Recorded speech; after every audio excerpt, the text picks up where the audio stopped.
नमस्कार, मी सुरेश चिरडे. आपण पाहतात महाराष्ट्र 24 न्यूज. आम्ही दिग्रसकर संघटनेने दिली आगीची झळ पोचलेल्या इस्मांना भरभरून मदत. गॅस सिलेंडरच्या लिकेजमुळे घर झाले होते बेचिराग. दिग्रस शहरातील देवनगर येथील अशोक सणमाके यांच्या घरातील लिकेज सिलेंडरमुळे लागलेल्या आगीमध्ये संपूर्ण घर बेचिराग झाले.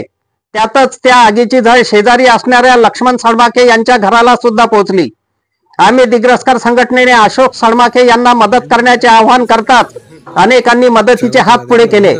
त्यामधून संपूर्ण घर उद्ध्वस्त झालेल्या अशोक सणमाके यांना 3 पत्रे, लाकूड फाटा, दरवाजा, कापड, किराणा किट सह नगदी स्वरूपात आर्थिक मदत दिली.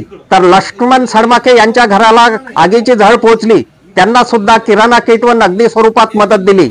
यावेळी नगर परिषद दिग्रसचे माजी उपाध्यक्ष अजिंक्य म्हात्रे, पत्रकार अफजल खान, माजी नगरसेवक केतन रत्नपारखी, प्रज्योत आरगडे, अरबाज धारीवाला, सुरेश झोळ, प्रकाश गेडाम इत्यादी उपस्थित होते. अफजल खान, ऋषिकेश शिरासह सुरेश चिरडे, महाराष्ट्र 24 न्यूज, दिग्रस, यवतमाळ. आमच्या पुढील बातम्याचे अपडेट पाहण्याकरिता आताच आमच्या चॅनलला सबस्क्राईब करा व बेल आयकॉनवरती क्लिक करा. धन्यवाद.